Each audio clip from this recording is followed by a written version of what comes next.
continuando con el desarrollo de la filosofía presocrática, un tema pues bastante amplio, interesante, novedoso diría yo, y por supuesto también complejo, por todas las implicaciones y diversidades de propuestas de pensamiento que se desarrollaron en prácticamente 300 años de historia del pensamiento, hasta la llegada del helenismo en el año 330 antes de Jesucristo, ya recién caído Filipo de Macedonia y ya habiendo tomado Alejandro Magno, su hijo, el poder y haber dado inicio a ese proceso de conquista que en 11 años le permitió hacerse dueño prácticamente de la mayor parte del mundo conocido hasta ese momento. Este es un periodo muy interesante y acá nosotros nos vamos a encontrar en el desarrollo de ese periodo a Protágoras y Gorgias, dos de los más grandes sofistas de la historia del pensamiento. Pero hoy particularmente me corresponde hablar de Protágoras, el gran Protágoras, el más grande de los sofistas, el primer subjetivista, el primer relativista de la historia del pensamiento, odiado por Platón. Platón no quería a Protágoras, le chocaba la idea de su relativismo, esa idea tan fundamental que resume el pensamiento de Protágoras: el hombre es la medida de todas las cosas, de las que son en tanto que son y de las que no son en tanto que no son. De esto hablaré hoy y de esta manera les doy la bienvenida a Senda Filosófica, recordándoles como siempre que pensar bien no es un lujo, es una necesidad, y pidiéndoles que por favor se suscriban al canal, le den like a los videos y compartan los enlaces para que otras personas también tengan la oportunidad de observar estas disertaciones de nuestra senda filosófica. Dicho esto, entonces entro en materia con el tema que me ocupa hoy: Protágoras, el más grande de los sofistas. Protágoras de Abdera, que nació cerca del 485 a.C. y murió en el 415 a.C. Está considerado el más importante de los sofistas de la antigua Grecia y el primer filósofo en promover el subjetivismo, al sostener que la interpretación de cualquier experiencia o de cualquier cosa está condicionada por el individuo. Protágoras fue el primero en enseñar filosofía relativista en Grecia desde su posición de sofista. Protágoras se encontraba entre los más populares y mejor pagados. Los litigios eran muy habituales en Grecia y en Atenas particularmente, y a diario se tramitaban innumerables demandas en los tribunales. La capacidad de persuadir al jurado para que aceptara tu versión de los hechos y rechazara las reclamaciones del contrario era muy apreciada, y esa era una de las habilidades que los sofistas se ofrecían a enseñar a cargo de dinero. Por esta razón eran tan criticados por Sócrates, por Platón, porque se decía que era un oficio así como de mero interés, como una especie de comercio, vamos a expresarlo de esta manera, del conocimiento. Y muchos no los veían con buenos ojos. Protágoras no era la excepción, por supuesto. Entonces, pues, por esta razón no eran tan queridos por algunos sectores de la sociedad. A Protágoras se lo conoce por la frase que se traduce normalmente como el hombre es la medida de todas las cosas, con la que quería expresar que todo está condicionado a la interpretación individual.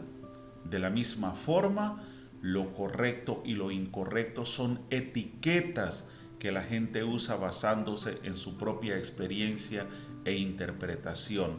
Y, al fin y al cabo, son solo opiniones. No hay nada fundamentalmente correcto o incorrecto, ya que no hay una verdad última que dé valor a esas definiciones. Protágoras nos recuerda un poco con esta forma de pensamiento muy posteriormente a Immanuel Kant, quien diría que los seres humanos no tenemos la capacidad de conocer las cosas en su totalidad, en su esencia, en lo que esencialmente son, lo que Immanuel Kant llamaba el noumeno. Y esto porque nuestra naturaleza no está condicionada ni mentalmente ni fisiológicamente hablando para la adquisición de ese conocimiento.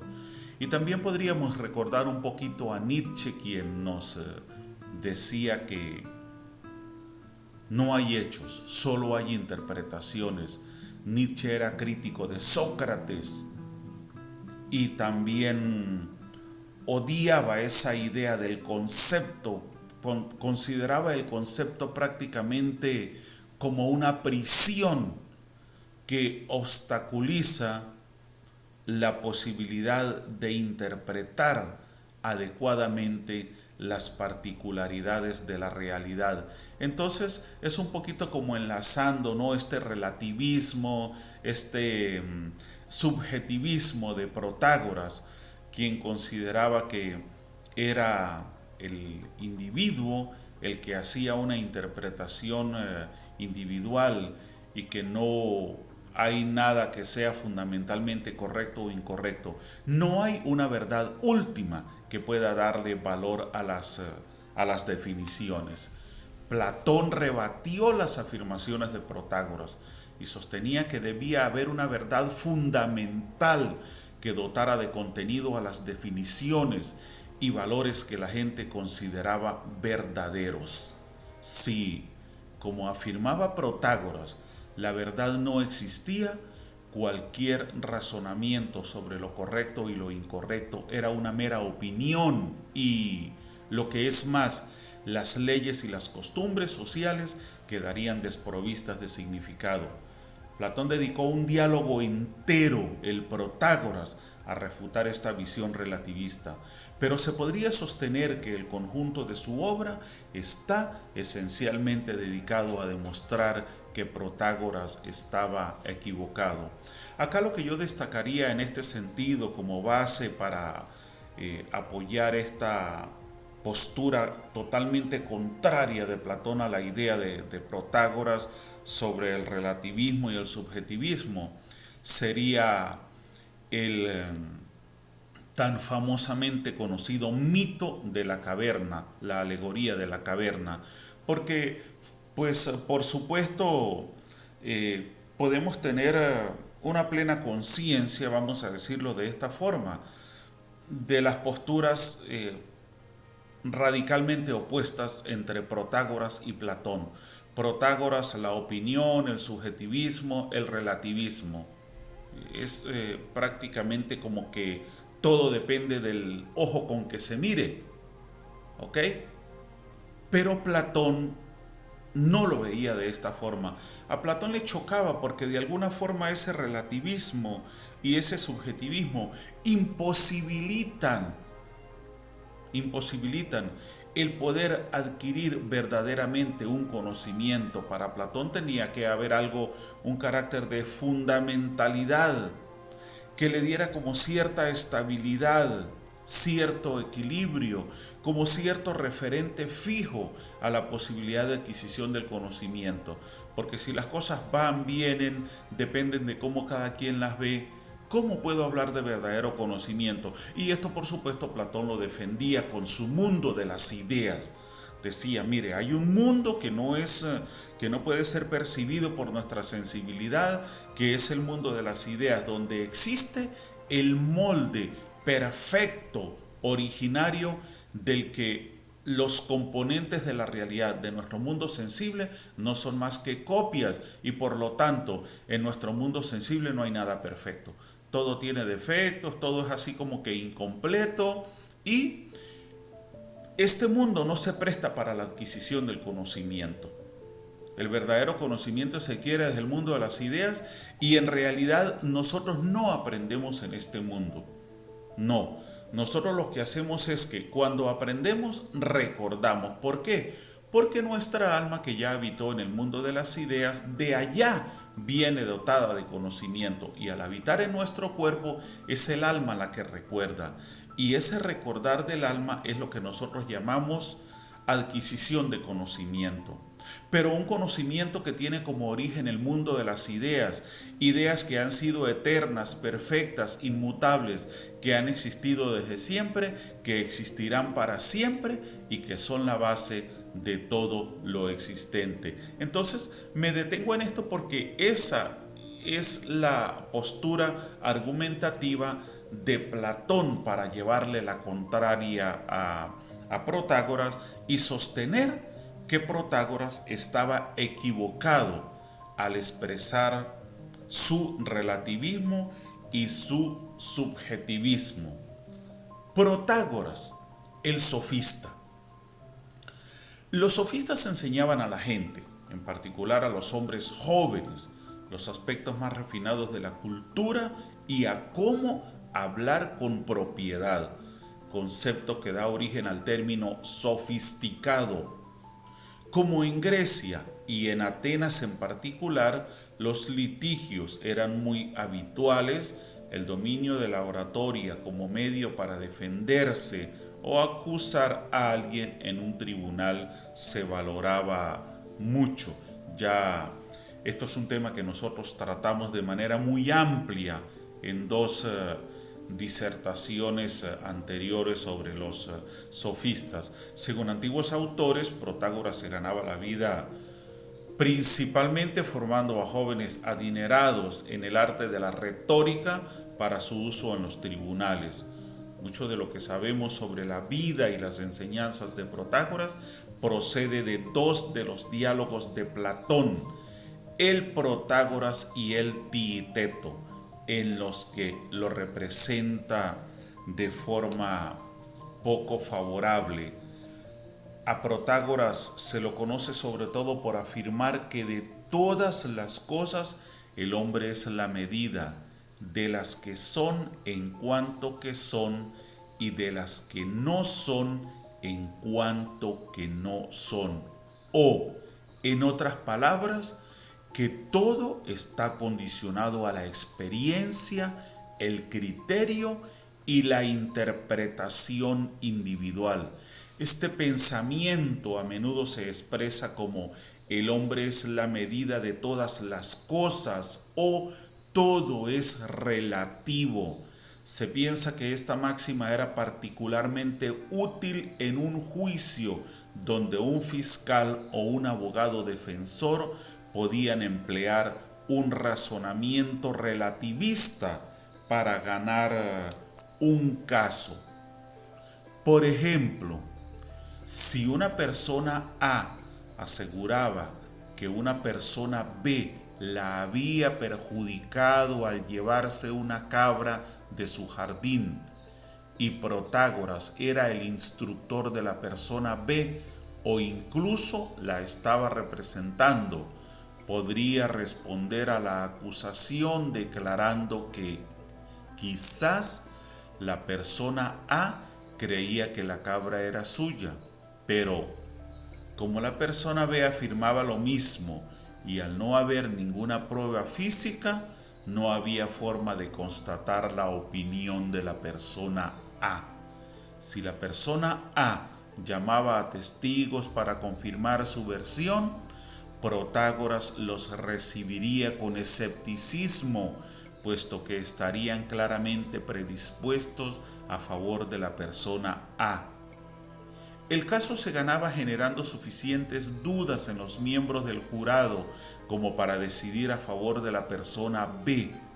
La auténtica verdad acerca de la propiedad de la cabra o de si la persona B realmente la había robado no era importante para Protágoras, ya que no había ninguna verdad más allá de lo que cada persona definiera como tal.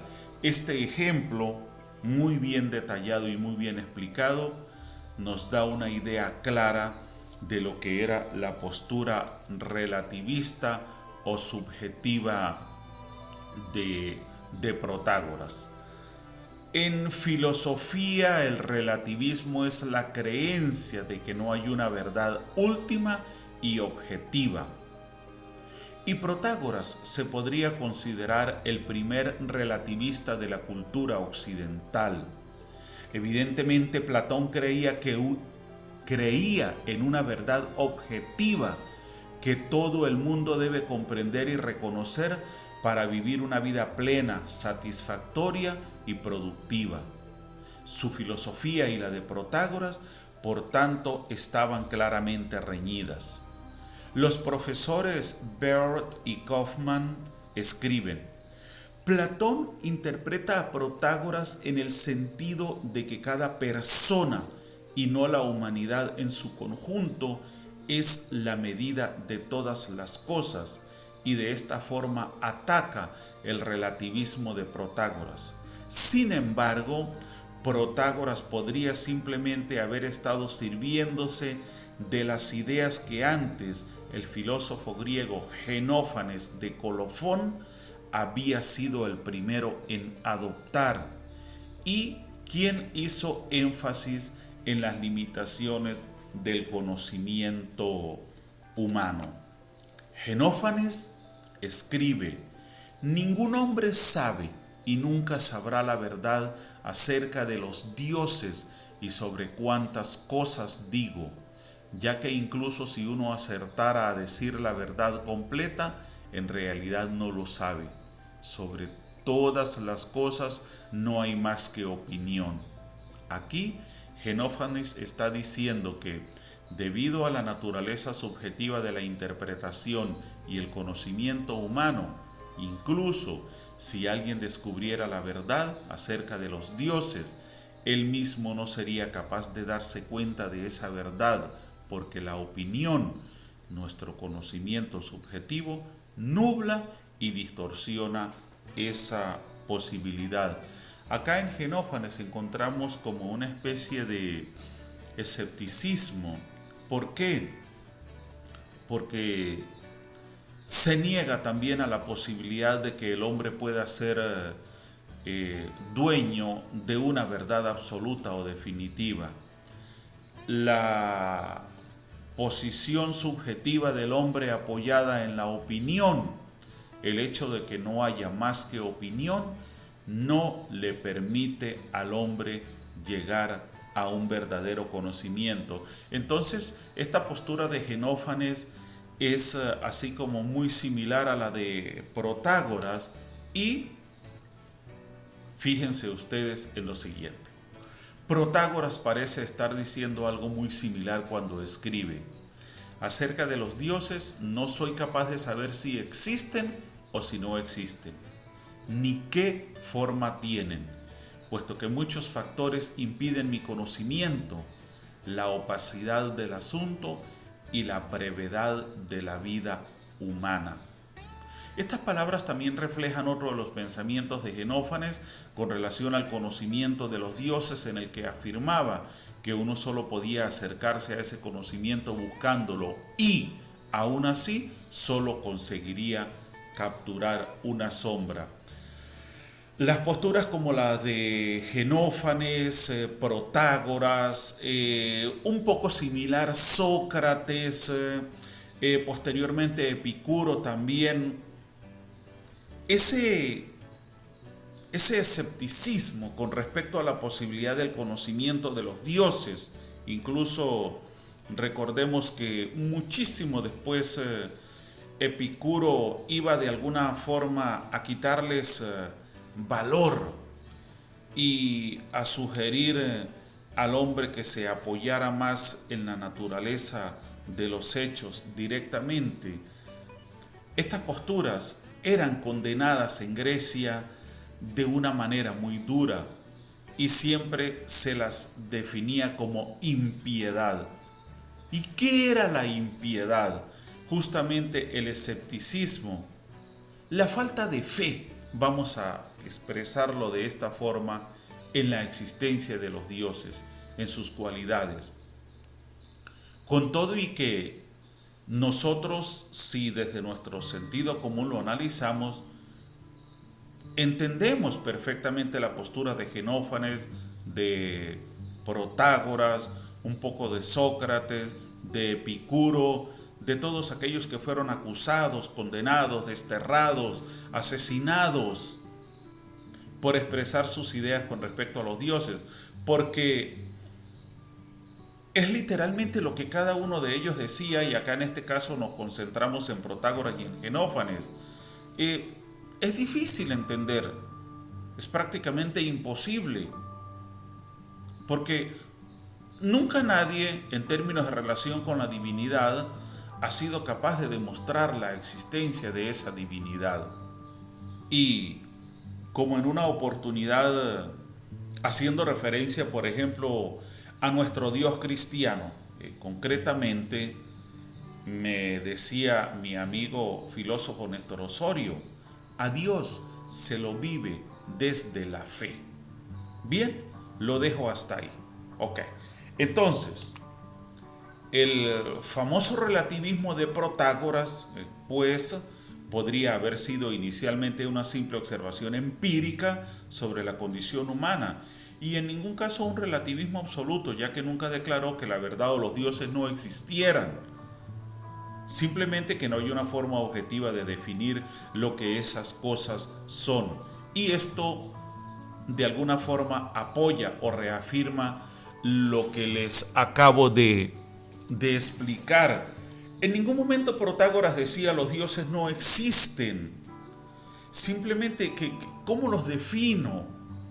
O sea, ¿qué sé de ellos? No sé absolutamente nada. Y esa era su postura, pero por supuesto una postura que de alguna manera se atacaba desde ciertos sectores de la sociedad, ¿ok?, que eran los que condicionaban justamente, a las masas para que se orientaran hacia una forma de pensamiento particular. Se generaba como una tendencia, y quien le llevara la contraria a esa tendencia era condenado, era señalado, era castigado. Protágoras fue uno de ellos. Según Protágoras, todo el mundo interpretará la verdad de forma personal, y esto ha de entenderse de manera que si alguien afirma que Dios no existe, entonces Dios no existe para esa persona. Aunque Platón asegura que eso es lo que Protágoras creía y enseñaba, no se puede afirmar con certeza, puesto que solo nos han llegado algunos fragmentos de la obra de Protágoras, de acuerdo a lo que se ha escrito sobre él y el comportamiento general de los sofistas. Es probable que tuviera a jóvenes atenienses bajo su tutela y que fuera diestro en los litigios, pero aún así son solo rumores. Observen ustedes con detenimiento la imagen que tienen en la pantalla, y creo que es una de las que de forma tan magistral ilustra el relativismo y el subjetivismo al que hace referencia Protágoras. Ahí tenemos a nuestro famoso e inmortal Don Quijote de la Mancha.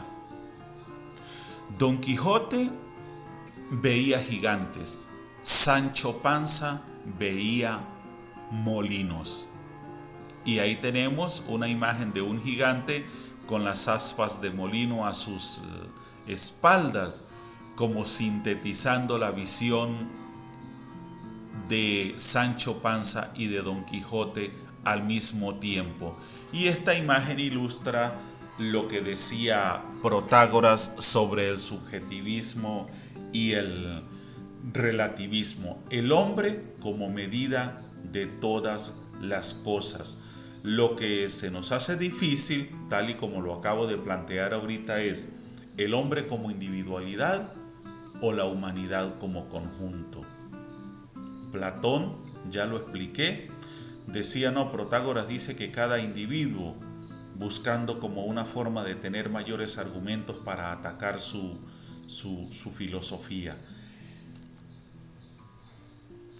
Protágoras y el objetivismo de Platón, cualesquiera que fueran la motivación y la inspiración de Protágoras, sus ideas eran antitéticas a las del objetivismo de Platón, y este último hizo mucho para hacerlo parecer insensato.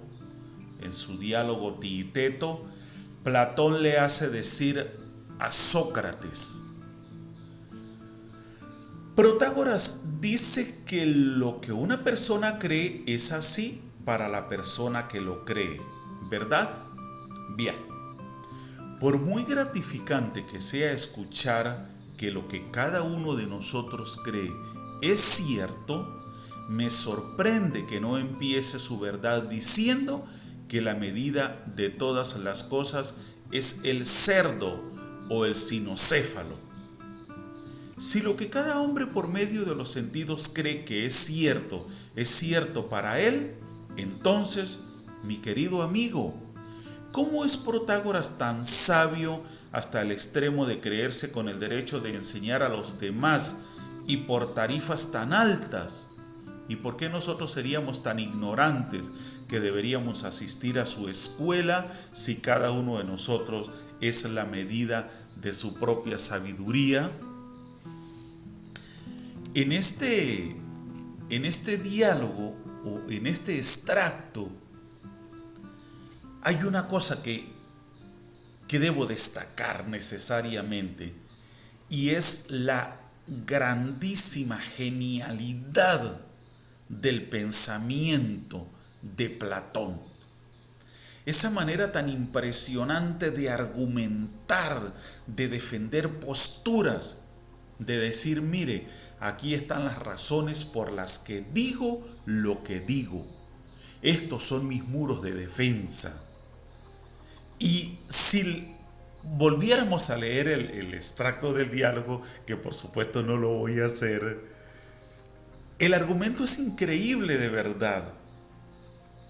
Porque es lo que dice Platón. Si hay un subjetivismo, un relativismo, ¿para qué yo necesito acudir a otra persona? Ajá, ¿y por qué otra persona que siente que todo es relativo, que todo es subjetivo? Entonces, ¿por qué se da la tarea de enseñar a los demás? ¿Por qué no deja que cada quien aprenda por su propia cuenta, si ese aprendizaje va a ser la medida de su conocimiento y va a ser una expresión particular de verdad? Esto es demasiado magistral, demasiado genial, y yo les adelanto que para la próxima o para una de las próximas disertaciones voy a hablar concretamente sobre Protágoras, el diálogo de Platón. Pese a que parece evidente que Protágoras defendía esta filosofía relativista, no se sabe si se ganaba la vida enseñando estas ideas como verdades filosóficas.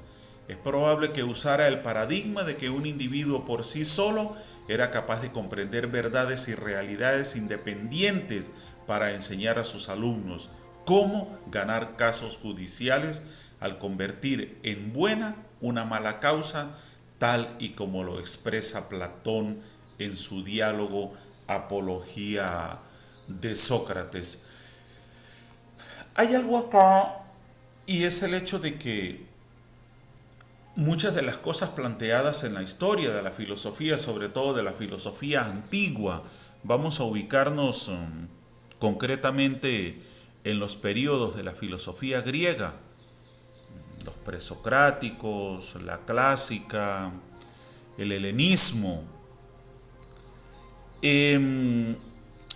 Sobre muchas de las cosas que se dicen hay dudas, porque De alguna forma los testimonios han sido pues los escritos hechos por otras personas, haciendo referencia a estos filósofos.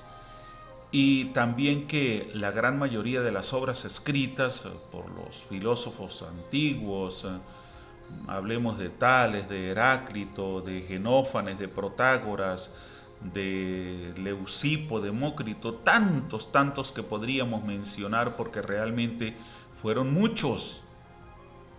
Fueron prácticamente 600 años de historia de pensamiento, quizá un poco menos, desde Tales de Mileto hasta el fin del helenismo en el año 30 a.C. con el establecimiento del Imperio Romano. Entonces, todo lo que se estudia o se analiza está apoyado en su mayoría en cosas dichas por terceros, en testimonios, más que en pruebas o en fuentes de primera mano procedentes de los filósofos mismos, ¿no? Entonces, esto nos deja a nosotros prácticamente en un plano casi que exclusivamente interpretativo, sin poder nosotros apoyar estos testimonios como certezas, como contenidos irrefutables. El primer libre pensador griego, por sus enseñanzas y sus afirmaciones respecto a la existencia de los dioses, a Protágoras se lo consideraba como mínimo agnóstico y quizás ateo. Claro, vamos a diferenciar algo acá. Ateo si no creía en Dios absolutamente, en los dioses en este caso. Agnóstico es distinto. Agnóstico sí cree en la existencia de los dioses, pero no cree en la posibilidad de comprobar esa existencia y cómo son esos dioses, quiénes son, qué son. Esa es la diferencia entre un agnóstico y un ateo. El ateo no cree en Dios o en dioses, para nada. El agnóstico cree en ellos, pero dice, sí, pero nunca los vamos a conocer.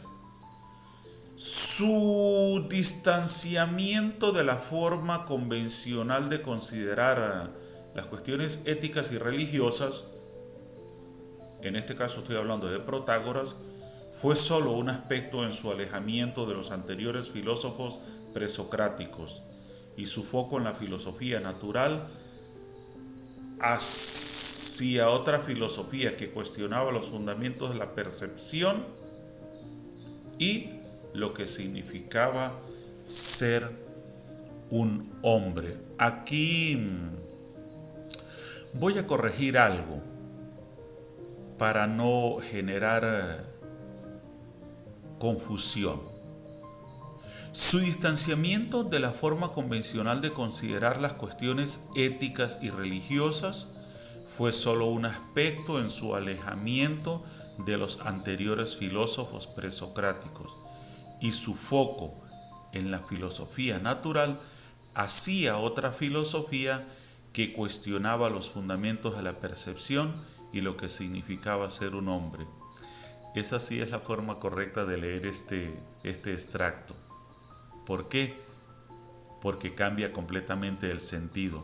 Lo que me están diciendo acá es que la forma como Protágoras desarrollaba su propia filosofía iba en contra de los planteamientos filosóficos existentes hasta el momento por los demás presocráticos.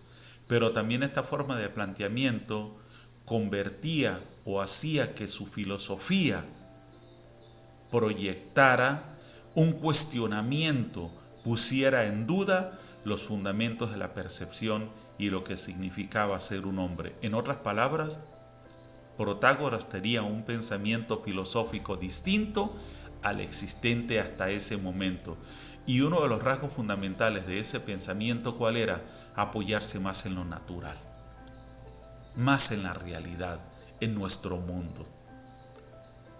Su afirmación, la de Protágoras, el hombre es la medida se ha citado a lo largo de la historia como la primera y mejor declaración del relativismo humano, y Protágoras ha sido aclamado como un pionero del humanismo y del libre pensamiento. Humanismo basado en el hombre, en el individuo mismo, y del libre pensamiento, porque de alguna forma rompe esas barreras dogmáticas de imposiciones de pensamiento ajeno sobre la mente del individuo. De alguna forma busca una mayor autonomía, una mayor libertad. Su influencia sobre filósofos posteriores ha sido inmensa, ya que cualquier pensador posterior ha tenido que enfrentarse en algún momento a su sencilla proposición de que nada es verdad si no lo es para una persona en particular, y que la verdad objetiva, una que todo el mundo pueda comprender de la misma forma, no existe. Esta proyección tan interesante de Protágoras sobre el pensamiento me llena tremendamente, y en la forma como plantea Protágoras la manera de adquisición del conocimiento y las limitaciones de esa adquisición, de una verdad que nunca va a ser completa, ni comprendida, ni vista de la misma manera. Me recuerda un poco, pero en el sentido de la moralidad, a Immanuel Kant posteriormente, ¿no? Kant era impresionantemente prescriptivo para el tema de la moral.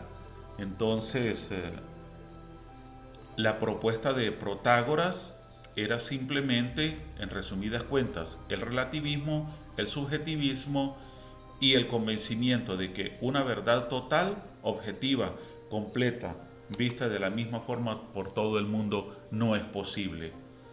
Esta postura a Platón le preocupaba tanto, este relativismo, que dedicó una gran cantidad de tiempo y esfuerzo en sus escritos a refutar la idea de que algo pueda ser cierto siempre y cuando una única persona así lo crea. La teoría de las formas de Platón, según la cual lo que vemos y llamamos verdad no es sino un reflejo de una verdad superior, es una respuesta directa al relativismo previo de Protágoras, puesto que Platón estaba intentando demostrar que debía haber un estándar de verdad mediante el cual uno pudiera reconocer objetivamente lo que era correcto o incorrecto, lo que era verdadero o falso. De hecho, la obra de Platón podría leerse como una larga refutación a la famosa afirmación de Protágoras.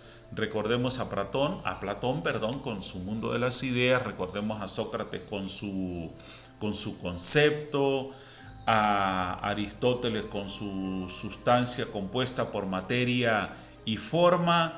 Es increíble porque eran maneras como muy rígidas, eran como fórmulas. Sócrates decía, mire el concepto, vamos a ver qué es lo que sustancialmente es cada cosa, sin que haya ambigüedad, sin que haya contradicción. Platón, mire, todo viene del mundo de las ideas. Allá, en el mundo de las ideas, todo es perfecto, nada cambia, todo permanece. Y nosotros estamos inspirados, creados o tenemos como punto de partida ese mundo. Aristóteles, mire, la sustancia es la forma y la materia. Y entonces tenemos que saber qué es lo que sustancialmente define a cada cosa para poder comprender un poco lo demás. Eso era lo que Protágoras no apoyaría nunca jamás. Pero al mismo tiempo de estas posturas, Protágoras no tendría ningún valor frente a Platón por la forma como planteaba la posibilidad de adquisición del conocimiento. Muerte y legado. Protágoras fue acusado de impiedad cuando tenía 70 años, lo que en la antigua Grecia estaba castigado con la pena de muerte. Esta es la misma acusación debida a negar la existencia de los dioses tradicionales griegos y a promover el ateísmo, que posteriormente recibiría Sócrates en el 399 a.C. y que llevó a su ejecución. Mucha gente era regularmente acusada de impiedad y podían pagar una multa y evitar los tribunales, pero Protágoras, en cambio, prefirió abandonar Atenas antes de que pudieran llevarlo a juicio. Se ahogó en el mar cuando intentaba llegar a la colonia griega de Sicilia. La impiedad era la acusación para un individuo que negaba la existencia de los dioses. Es muy interesante esto porque de alguna forma nos pone de manifiesto lo que es regirse por una tendencia de pensamiento. La masa social griega, al menos en ese momento, estaba condicionada para refutar, para asustarse, para rechazar, para no estar de acuerdo con una persona que tan siquiera asomara la posibilidad de la no existencia de los dioses o de conocerlos realmente como eran, quiénes eran, qué eran. Protágoras fue uno de ellos, acusado de impiedad, como lo sería posteriormente Sócrates. Protágoras se fue, a Sócrates lo mataron, Sócrates se negó, decía: si me voy, les estoy dando la razón. Es prácticamente llevarle la contraria a la ley, a una ley que yo mismo apoyo. Y para Sócrates era preferible morir antes que caer en una postura deshonesta, acomodaticia, de conveniencia. De la misma forma que para Immanuel Kant era impensable que una persona mintiera. Prefería que mataran a alguien, pero si decir la verdad implicaba condenar a alguien a muerte, él prefería decir la verdad antes que salvar la vida de una persona por mentir. Posturas extremadamente radicales, pero que nos ponen de manifiesto el nivel de convicción de cualquier filósofo para defender sus propias ideas. Y esto, por supuesto, es demasiado interesante, ¿no? Aunque Platón y otros filósofos posteriores han refutado en múltiples ocasiones y de forma brillante su relativismo, los ecos del pensamiento de Protágoras se continúan sintiendo hoy en día y siguen intrigándonos. Pese a todas las críticas racionales y objetivas a la principal afirmación de Protágoras, es imposible refutar completamente la idea de que todo está condicionado a la interpretación individual.